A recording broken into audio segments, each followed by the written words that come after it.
Every week we go behind the scenes in a different restaurant kitchen to show you what it takes to get the food on your plate. This week we're off to Gambia to visit the kitchen of a popular restaurant. It's 8 a.m. and the owner is already there getting things ready for the day. He runs a popular restaurant that serves traditional Gambian food. Every morning he wakes up early to prepare for the busy day ahead.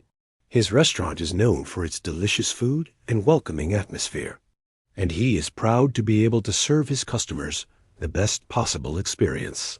He starts by checking on the deliveries that came in overnight.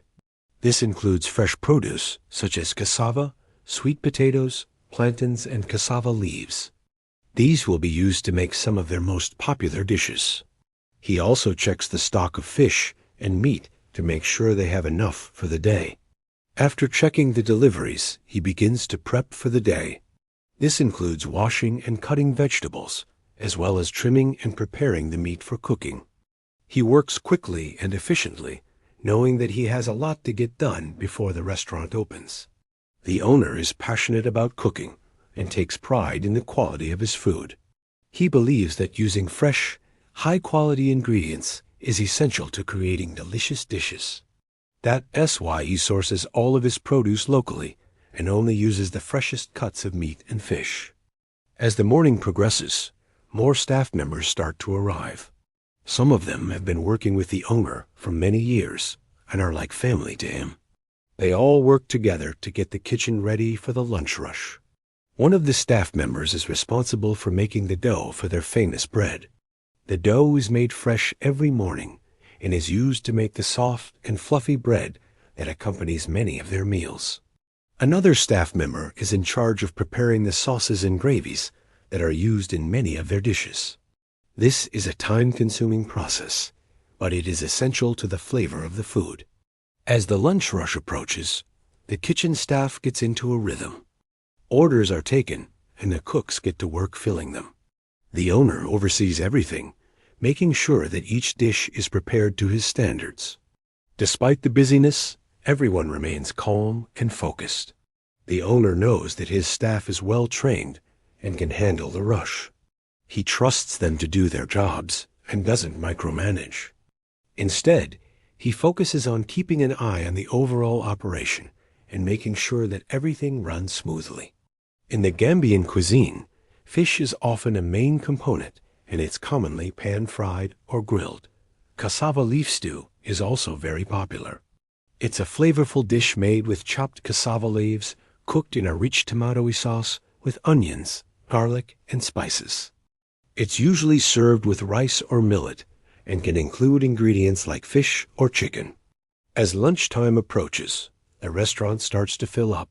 Customers come from all over to experience the delicious food and friendly service. The owner takes pride in being able to provide a welcoming atmosphere where people can enjoy a great meal. He believes that his restaurant is more than just a place to eat. It's a community gathering spot where people can connect with friends and family over good food. As the lunch rush winds down, the kitchen staff takes a moment to catch their breath. They may have started the day at 8 a.m., but they've been working hard long before that. Many of them have families of their own to take care of and have had to wake up early to get everything done. Despite the long hours and hard work, they never complain. They know that what they do is important, and they take pride in their work. The owner watches his staff take a break and feels a sense of gratitude. He knows that he couldn't do what he does without them. They are the heart and soul of his restaurant, and he appreciates everything they do. He treats his staff well, knowing that they deserve it. They are the ones who make his restaurant successful, and he wants them to feel valued. The afternoon brings a new set of customers, and the kitchen staff gears up for another round. The energy in the kitchen is relaxed, but the staff is still focused on providing excellent customer service. There is a steady flow of orders, and the staff handles them with ease. The owner watches the staff work and feels confident that the restaurant will continue to thrive. As the day winds down, the staff begins to clean up. They know that the restaurant will be busy again tomorrow, and that there is no time to waste. They work quickly and efficiently, ensuring that everything is spotless before they leave. The owner watches them clean and feels a sense of pride. He knows that his staff is not only hardworking, but also dedicated to providing an excellent customer experience. As the sun sets over the Gambian landscape, the staff prepares to head home. They've worked hard all day, but they're happy knowing that they've provided excellent service to countless customers. As they drive home, they reminisce about the day's events, laughing and joking about the challenges they faced and the triumphs they achieved. For many of the staff, the day's work is not yet over. Some of them have families to feed and care for, so they head home to change into more comfortable clothes and help out with evening chores. Others take the opportunity to relax and unwind after a long day of hard work. But no matter what they do, the staff of this popular restaurant know that they've made a difference in the lives of countless customers. They've provided them with delicious food and excellent service, and they've created memories that will last a lifetime. For now, it's time to rest and recharge. But tomorrow, the sun will rise again, and the staff will be back in the kitchen, ready to create more magic for their customers. What did you think about the episode? What did you find most interesting or surprising? Let us know in the comments below. If you enjoyed the video, don't forget to hit the thumbs up button and subscribe for more updates. We'll see you next time. Welcome to our channel. Today we are in Gambia, and this is an authentic taste of Gambia. At the end of the village, there is a really bustling kitchen with lots of people coming in and out. And at the center of it all is this huge wood fire and two women cooking up a storm. We're going to try and cook along with them to make an authentic Gambian meal. The women told us that they start cooking at 5 a.m. and they will continue until 10 p.m. at night. They told us that they do all kinds of different foods, but their specialty is rice and fish, which is what we're making today. The women also told us that they don't have a name for their restaurant. It's just known as the end of the village because it's located at the end of the village. But everybody knows about it, and it's one of the most popular spots in town. While they get the fire started, we'll go ahead and get our ingredients ready. Our first ingredient is cassava, which we'll need to peel and cut into little cubes. Now, if you've never seen cassava before, it can be quite hard, so we let the women show us how it's done. Cassava has kind of a sandy texture and a mild flavor that goes well with many dishes. It's also high in carbohydrates and fiber, so it's a good source of energy. But be careful when cutting it because it has a toxic compound called cyanogenic glycoside, which can be dangerous if ingested in large amounts. That's why it needs to be properly processed before eating. So again, we leave that up to the experts. Next, we have garden eggs, also known as African egg fruit or vomit fruit. The name might scare you, but it actually tastes very similar to a regular tomato with a slight tanginess.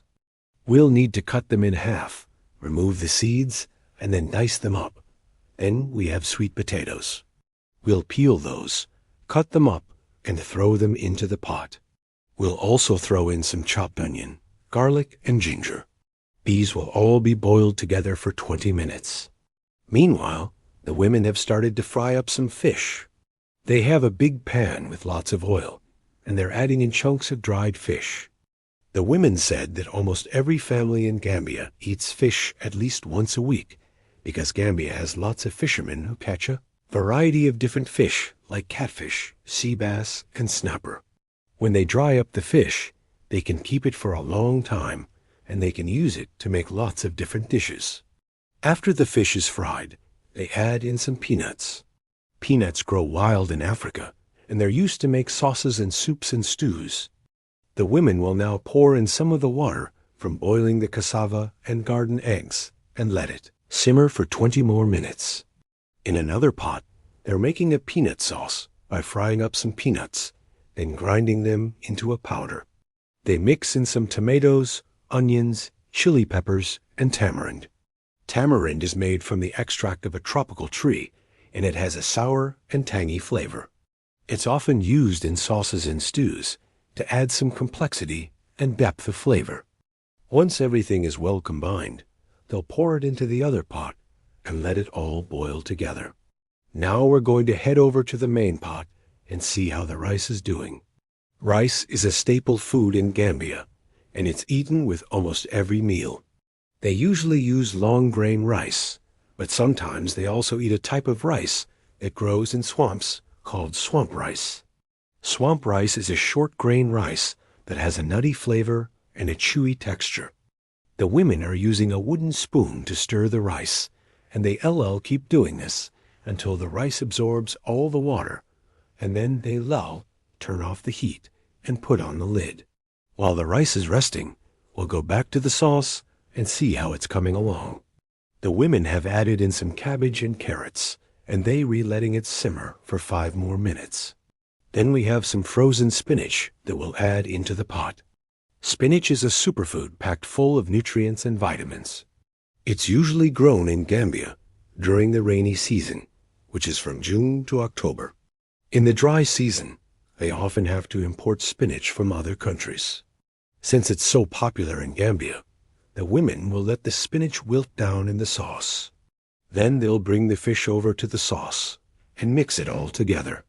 Next, they're going to serve up a plate of rice and then add the fish and vegetable mixture on top.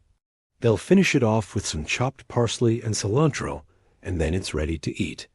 Digging into this dish, the flavors really hit you. The rice is soft and fluffy, perfectly absorbing all the deliciousness of the sauce. The fish is flaky and moist, and the vegetables are tender and crisp. It's such a satisfying and nourishing meal.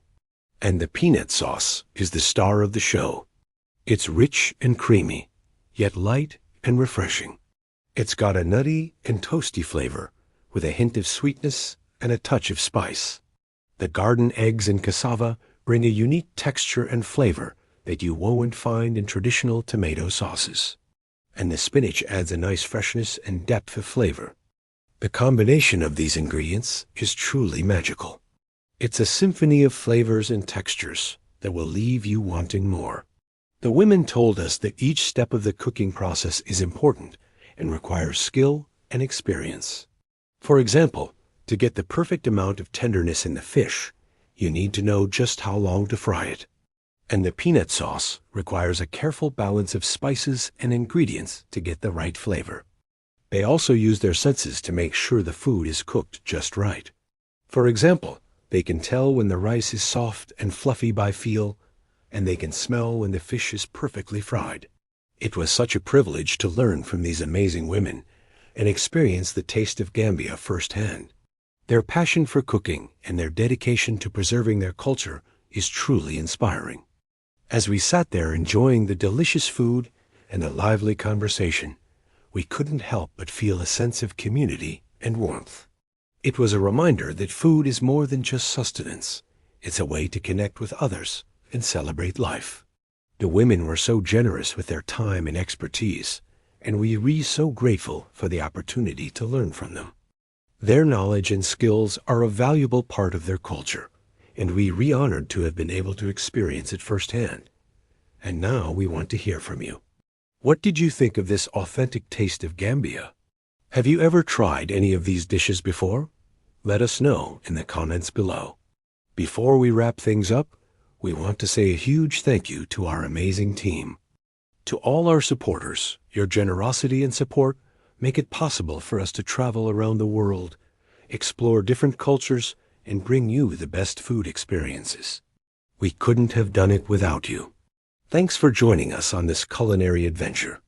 If you're as passionate about food and travel as we are, be sure to subscribe for more updates. We've got plenty more delicious content coming your way. From the bottom of our hearts, thank you for watching. Now go explore the world, try new foods, and create unforgettable memories. And we'll see you in the next video. Hello friends, so this is what my Sunday looked like. I spent a day with Gambian restaurant chefs. The reason why I did this is because we have been getting a lot of requests to do a video about Gambia's most famous exports, which is food. So I thought it would be fun if we go around and see how some of our favorite dishes are made. We started off the day at 8 a.m. sharp. That's really early for me. Usually I don't wake up that early, but I wanted to start the day right there at the market. And that was actually very hard to get to. It's about a 20-minute drive from Kaloli, where I usually stay, but it took us over an hour to get there because the roads were just so bad. But we finally got there. When we arrived at the market, I bought all of the ingredients that I needed for the day. You can see here that they sell lots of different kinds of fish. That was actually really interesting to see. And they also had these huge piles of meat. And then there was also stalls selling fruits and vegetables. There was even one stall selling fufu. Fufu is a very popular side dish in Gambia and Senegal, and it's kind of like a ball that you roll around on your plate and eat with your hands, and it's made out of cassava, or sometimes yams and plantains. And it's a really cool thing to see how they actually package it and sell it in the market. And since we were going to be making fufu later on, I didn't buy any there. After the market, we headed over to the restaurant, and when we got there, the chef had already started prepping the ingredients for the day.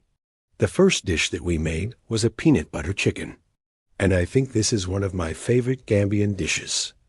It's so yummy. It consists of chicken and then a peanut sauce, and it's served with rice. So first he showed me how to make the peanut sauce. He said that in order to get that nice and creamy consistency, you have to use a specific kind of peanut called groundnut. And I guess they get this stuff imported from another country because we couldn't find it in the market. But once he had those peanuts, he started boiling them and then mashing them and putting them into a blender. And then once that was done, he added some spices like turmeric and ginger and garlic and onions. I think he also put in some chili because there was a lot of chilies laying around. And then after that, he put in some salt and sugar and a little bit of fried onions for garnish. Then he explained to me that the key to making a good peanut butter sauce is to fry some onions and garlic cloves in oil. And then after that you add the peanut mixture and you keep on stirring it until it thickens, and you have to keep adding water little by little so that it doesn't burn on the pan. And then once it was finished, he poured some on top of the rice, and then he put the fried chicken on top and garnished it with the fried onion and served it with a side of hot sauce. This dish was so delicious, and it has that really rich peanut taste that I love. And then the next day, I went back to the market and bought all of the fresh ingredients that we needed to make the other dishes like the cassava leaves and some fresh fish. When we got to the restaurant, the chef was already waiting for us, and he got right to work cleaning and chopping up the fish. For this particular recipe, he used a firm white fish that he got shipped in from another country. And then for the side dish, he used cassava leaves. These are actually the leaves from the cassava plant. So you have to remove the stem and then boil them and then pound them until they turn black. I wasn't able to film that part because it was a little too chaotic and noisy.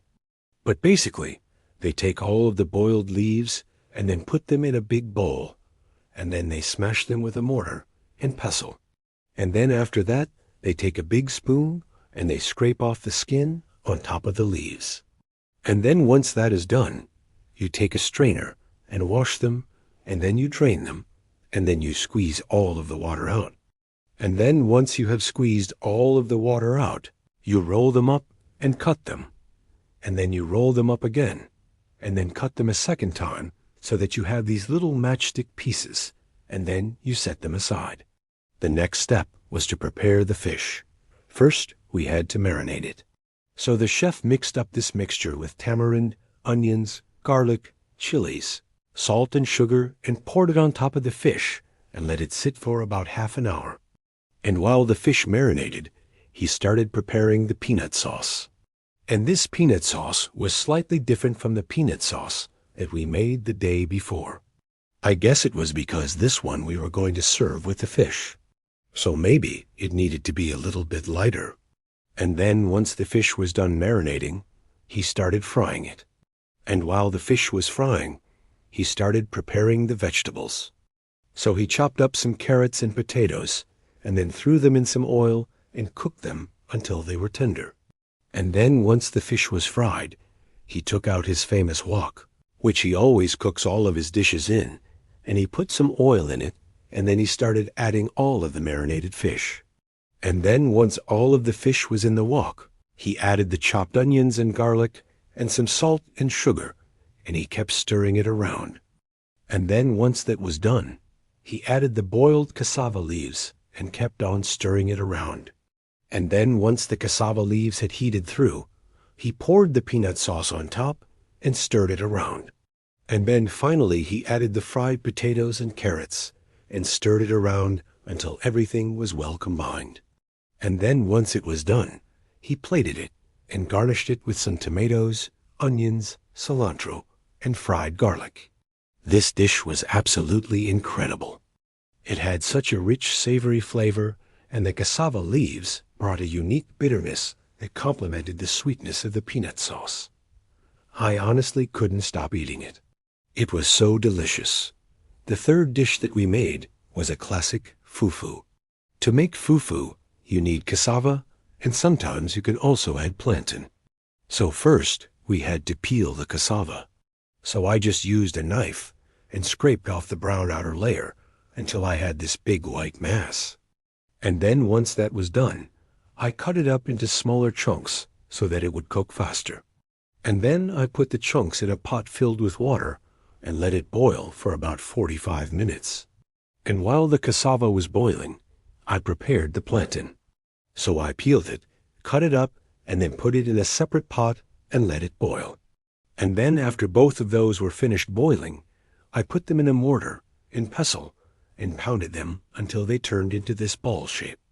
And then once that was done, I put them in a bowl and added some water and mixed them around. And then once I had a smooth consistency, I plated them and garnished them with some fried plantains and palm oil. This dish was really fun to make. I loved using the mortar and pestle, and it was really satisfying to see it transform from these hard-boiled chunks into this soft ball shape. And then once it was plated, it kind of looked like a cloud. It was really fun to try fufu for the first time. And I also tried it with some chicken and spinach and peanut sauce. And this combination was so tasty. The fufu had a really satisfying chewiness, and the sauces and the chicken brought a nice richness and depth of flavor. Overall, I had such an amazing time learning how to cook with these talented Gambian chefs. I gained a deeper appreciation for the vibrant flavors and textures of Gambian cuisine. If you want to see more videos about Gambia, make sure to subscribe. Until then, see you next time. Bye. It's market day in the capital of the Gambia. And before the sun comes up, the market is already bustling with people.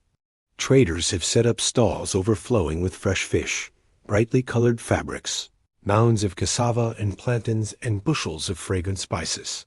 It's a feast for the eyes and the nostrils. Today, we are going to find inspiration for a traditional Gambian meal and then head home to cook it up ourselves. The art of cooking in the Gambia is all about taking these raw ingredients and transforming them into something delicious and nutritious. In this episode of From Market to Plate, we are going to learn how it's done from the best. Back at the restaurant, preparations are underway. The chefs are busy in the kitchen getting ready for the lunch rush. Meanwhile, our team is headed out to explore the vibrant markets of Serekunda, the largest city in the Gambia, located just outside of the capital of Banjul. We will find fresh ingredients to make a traditional Gambian dish called domoda. Dudu is a rich, flavorful peanut stew that showcases the very best of West African cooking. It's made with chicken or fish, chunks of cassava, and sweet potato, crunchy onions, bell peppers, tomatoes, and green beans, all brought together by a luscious peanut sauce. It's hearty, it's healthy, and it's absolutely delicious. At the market, we can see women expertly balancing large pots of boiling peanuts on their heads. They are carefully stirring and mashing the peanuts to get them just right for the sauce later on. These peanuts are the heart and soul of the dish. We're also picking up some fresh produce for the recipe, including juicy tomatoes, crisp onions, fresh green beans, and of course, plenty of cassava and sweet potatoes. These will add substance and sweetness to the stew. We'll use chunks of cassava and sweet potato in the stew, but we'll also boil some cassava leaves for an extra special side dish. Cassava leaves have a unique flavor and texture that adds another dimension to the meal. With our ingredients in hand, we head back to the restaurant where Chef Yaya and his team are already hard at work preparing the other components of the dish. The chicken has been cut into serving pieces and is marinating in a blend of spices, lemon juice, and garlic. This will ensure that the chicken is not only flavorful, but also tender and succulent. Meanwhile, Chef Yaya's wife, who is also a chef, is making the peanut sauce. She is slowly frying onions and tomatoes in a large pot.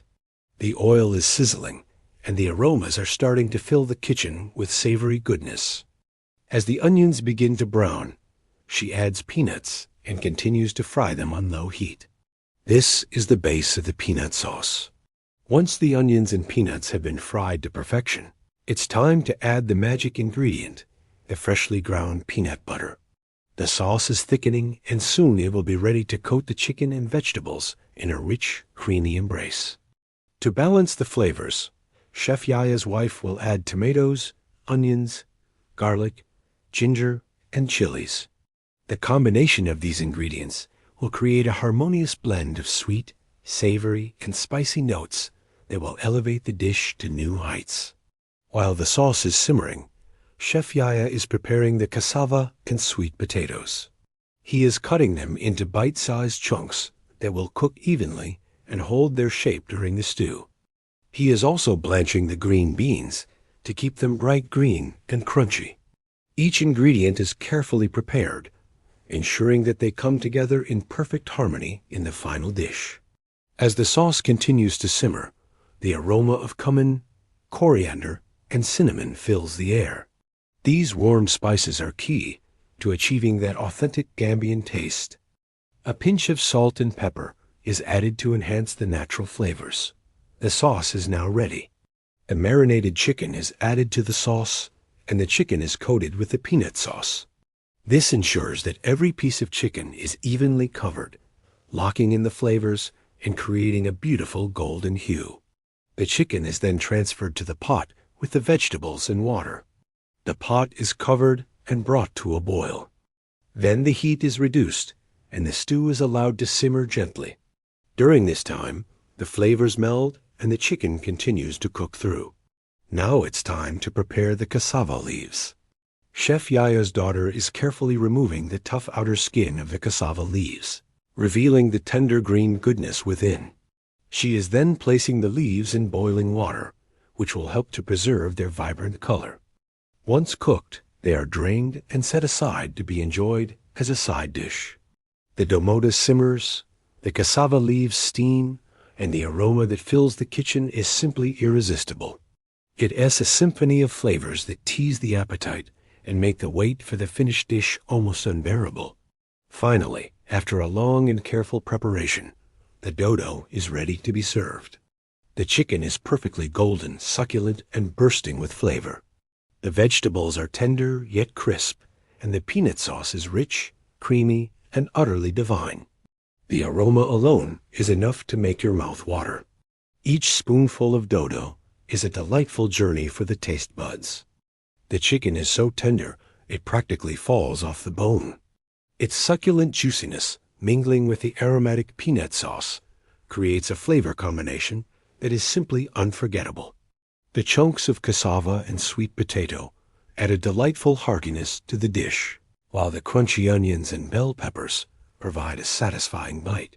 The green beans add a fresh, crisp element that balances the richness of the sauce, and the cassava leaves offer a unique, slightly bitter flavor that complements the overall taste.